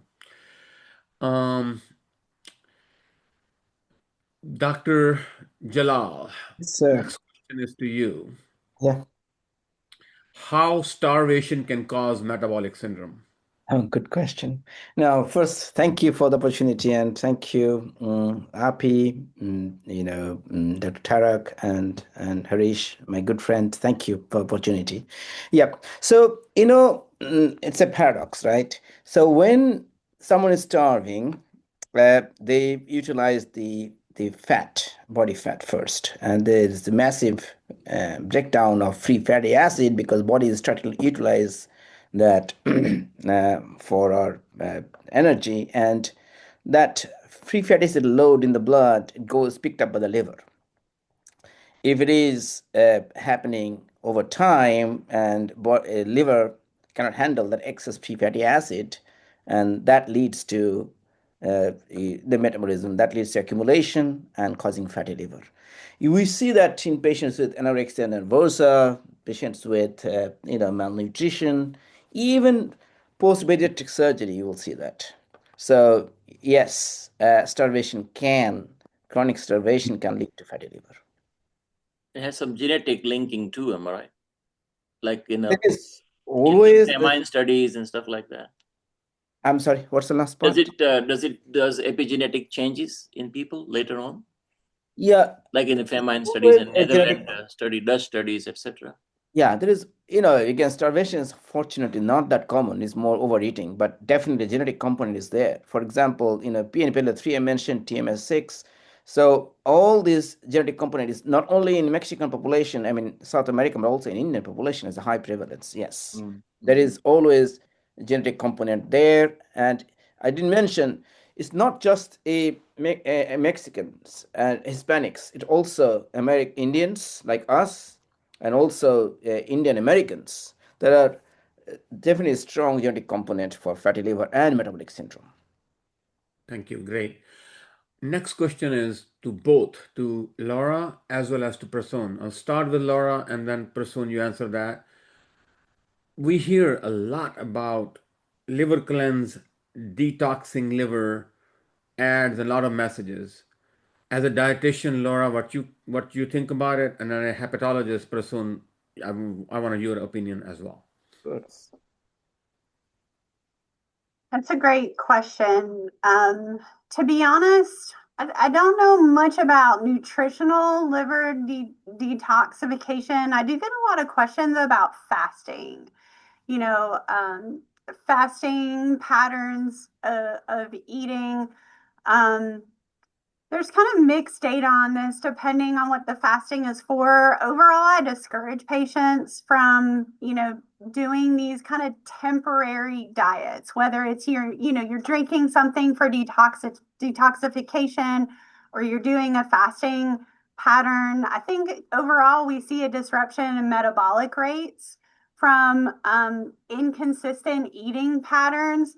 And then if patients are buying things that are somehow, nutritional supplements that are being marketed as detoxifying, these aren't regulated by the FDA. I think they can be very unsafe. So this is something that I usually discourage patients from and kind of steer them back towards a more consistent, healthy eating pattern. Prasun? Yeah, I totally agree with Laura. So in the liver world, we are the enemy of all these medications or supplements, whatever you can say. They're not regulated. I'll give a long answer, then I'll give a short one. The first thing is I see almost one patient every week with we call HDS, herbal dietary supplement, or in Europe and in India called CAM, complementary and alternative medicine, induced liver injury.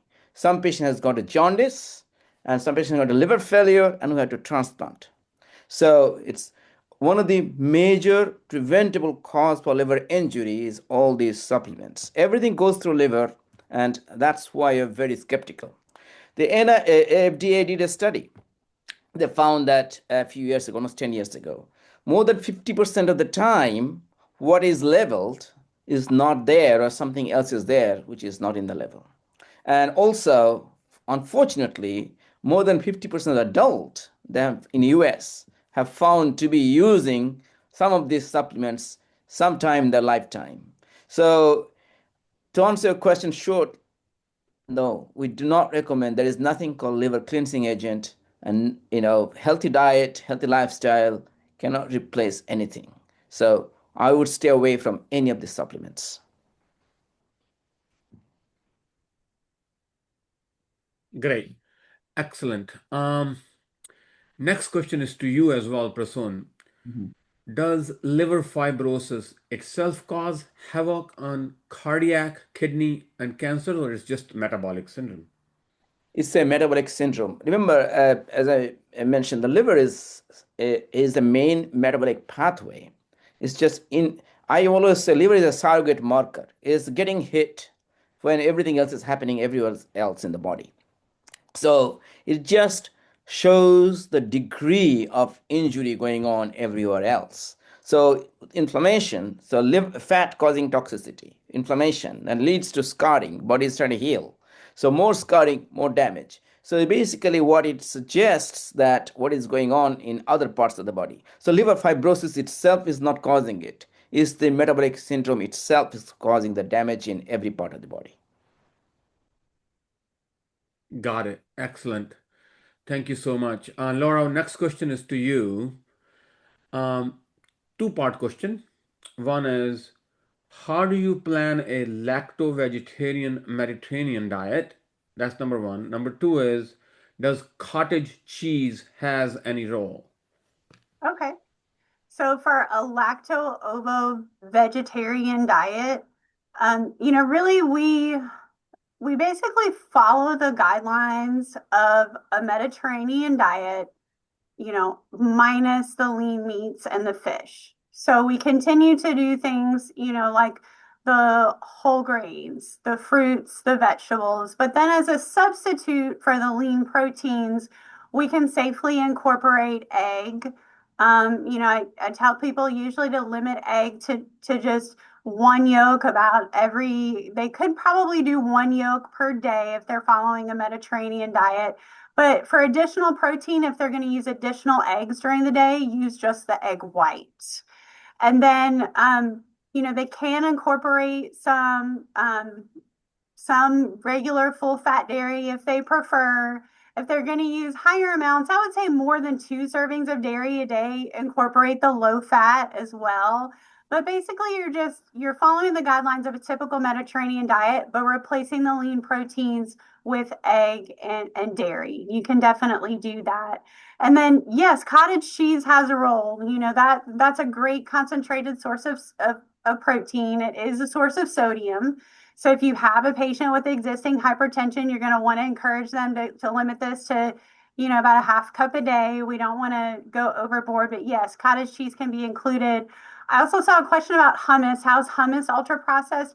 Hummus that you prepare in your home would not be ultra processed. Same things with something you might fry in your home. If you prepared homemade French fries or sweet potato fries, that's not ultra processed.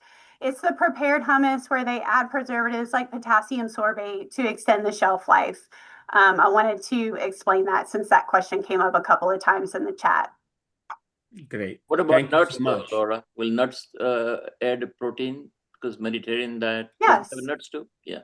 Yes, absolutely. And they have that great source of the monounsaturated fats. So yes, nuts would be good to incorporate in that diet.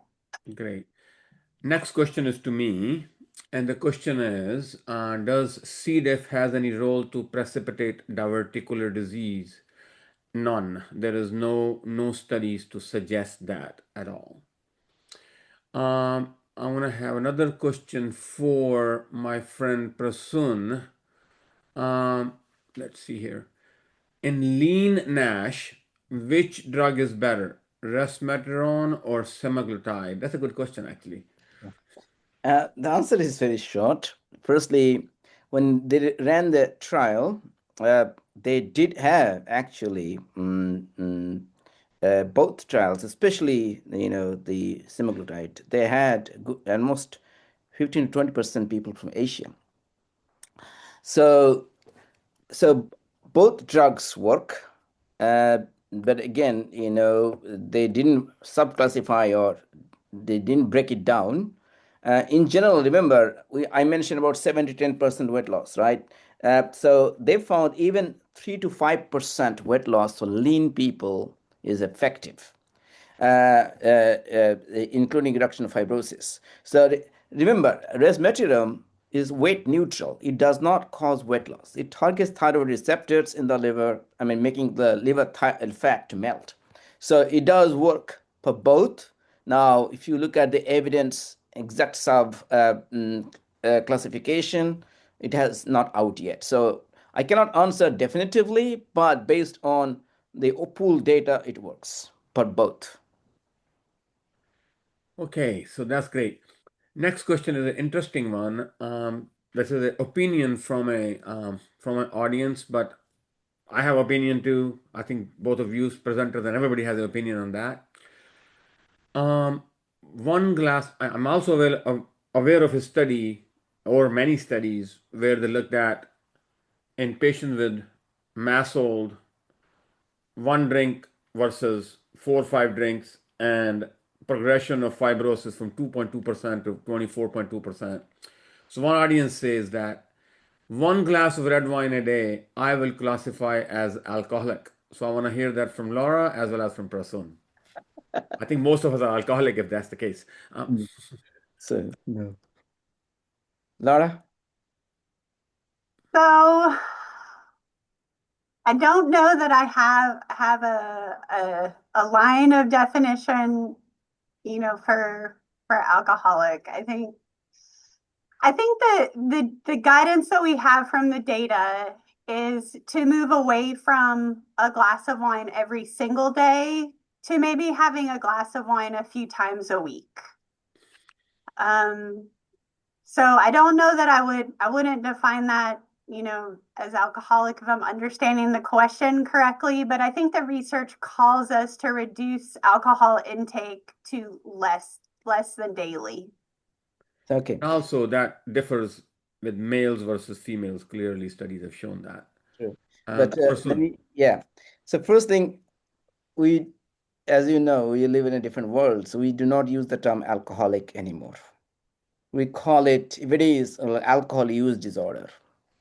So that's a DSM diagnostic criteria for it. But to make it short, so in general, the guidance says, as you see, that less than 2 drinks for female a day, less than 3 drinks for male per day. Especially if you drink less than 2 drinks for male a day and less than 1 drink for female a day, I would not say safe, but low risk based on NIH and IEEE guidance.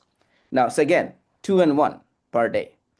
So, but this is, again, it's very political. The data is emerging strongly. Even 1 drink a day is not safe. So the Canadian guidelines came up a couple of years ago. They said that male or female doesn't matter. You should not drink more than 2 drinks a week. Now, in the context of liver disease, if someone has MASLD with fibrosis, as I mentioned, avoid alcohol. So any drink is prohibited if someone has mast cell with fibrosis. Now, if you don't have fibrosis, just mast cell, of course, alcohol still is not good, but you can follow the general guidelines which has been outlined. Like, remember, again, 2 drinks for male, 1 drink for female per day. I mean, still, we don't ask people to drink every day. And always remember, if someone is drinking the daytime, all these things, but they may have more damage. But most importantly, nutrition. If they're eating healthy and not drinking every day, their definitely liver has a chance to recover a lot. Great. Excellent explanation, Prasoon. That was fantastic. Another question for you. Are there any formal studies about tirzepatide and metabolic associated liver disease? I think you have that in your presentation, but I'll just have you say that. Yeah. Yes. Tirzepatide. So at the moment, semaglutide, Wegovy, is approved based on the data. Tirzepatide, they did phase 2 study showing excellent result. But they are doing phase 3 just a little behind, because the reason they're behind, because they are debating whether they have got the same company, Lilly, has another drug, retatrutide, which is a triple combo. And as you know, tirzepatide is a combination of GLP-1 and the other one, GIP receptor combination. So there is another one combining glucagon as well. So retatrutide. So see, tirzepatide is on phase 3 trial at the moment. They're recruiting patients. So the data is not out, but based on phase 2 data, it works. So between you and me, practically, if the patient is taking Zepbound or Mounjaro, I'm happy. It works. Great. Excellent.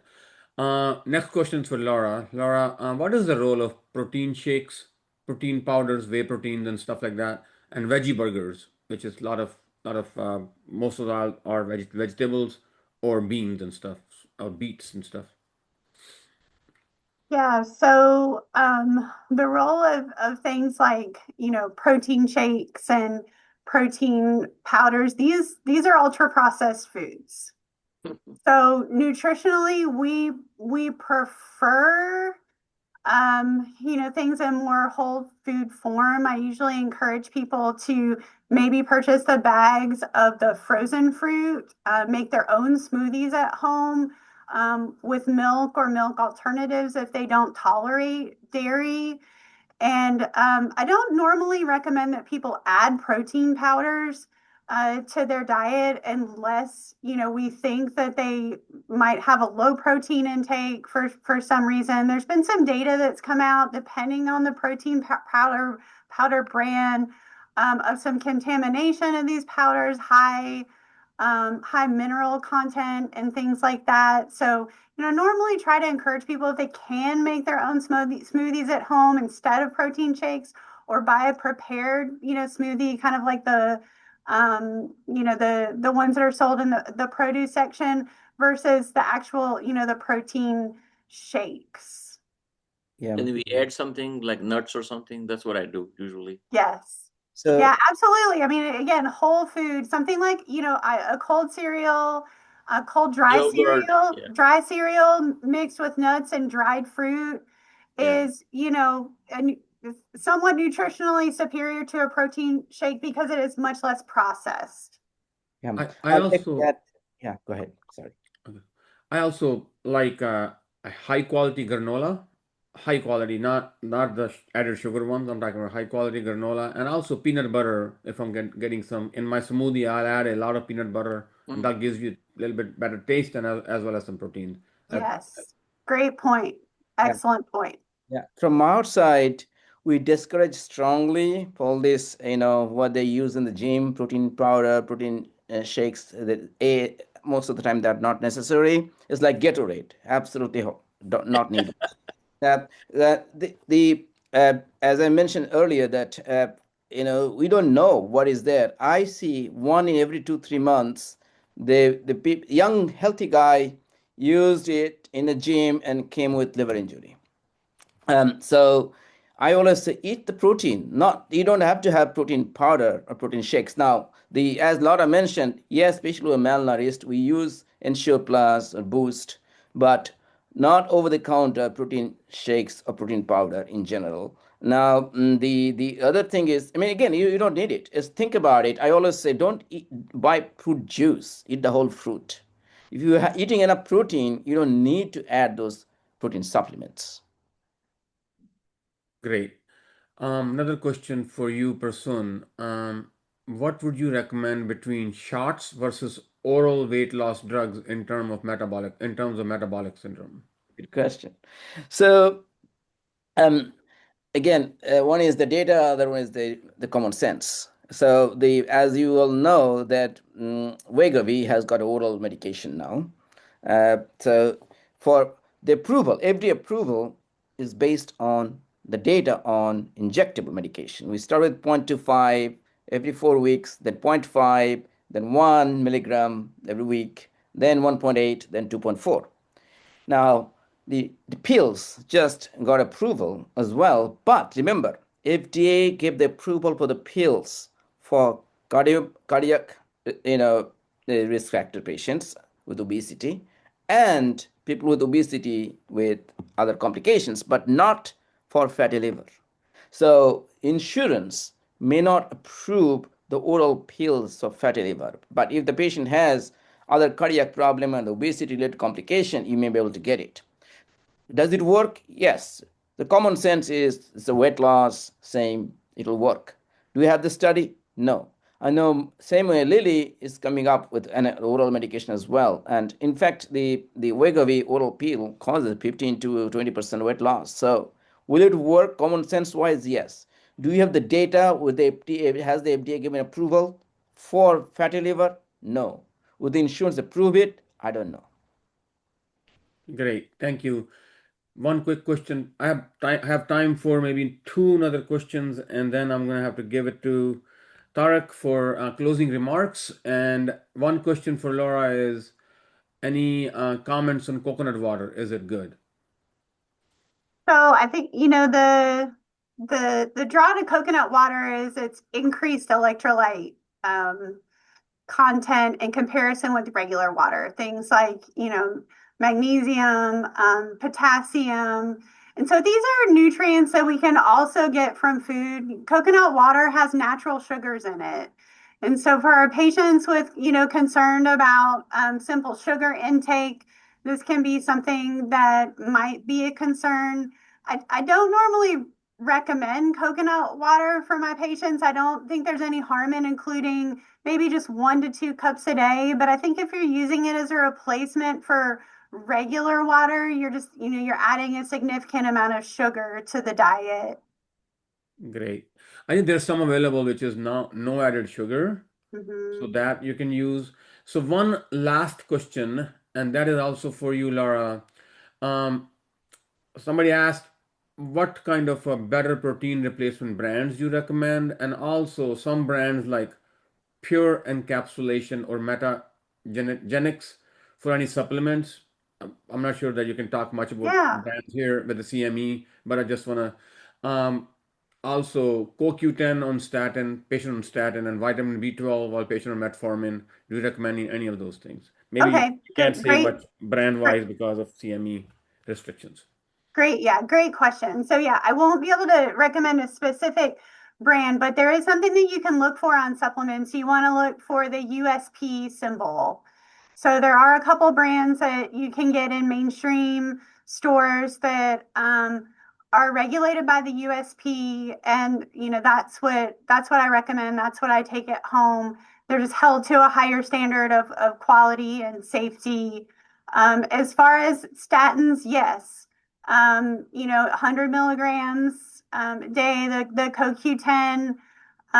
We don't routinely recommend the B12 while I'm at metformin, but that might be something I just need to look into more.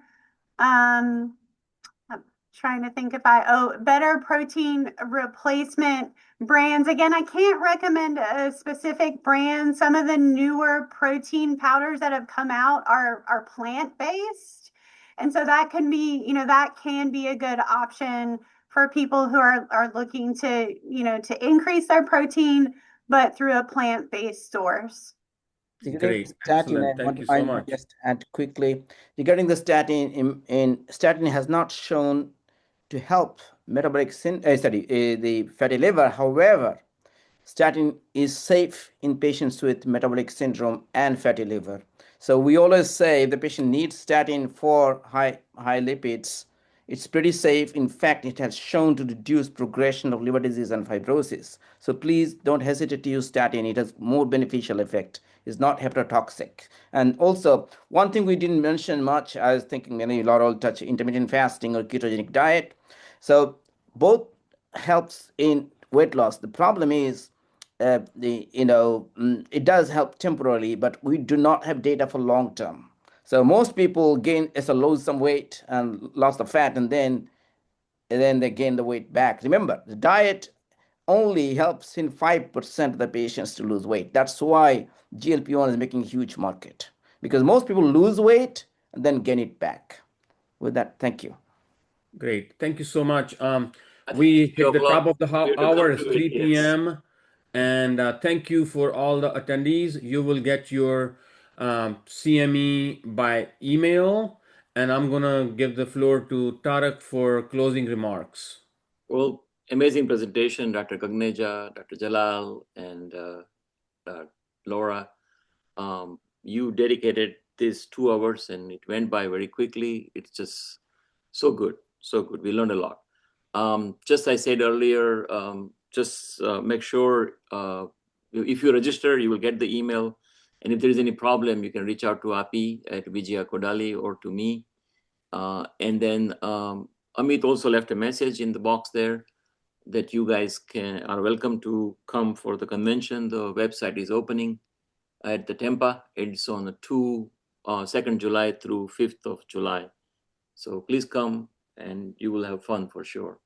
And again, I thank from my heart for all the 3 speakers for spending their Sunday evening, afternoon with us.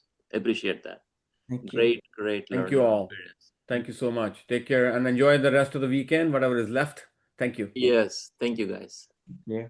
Okay. Bye.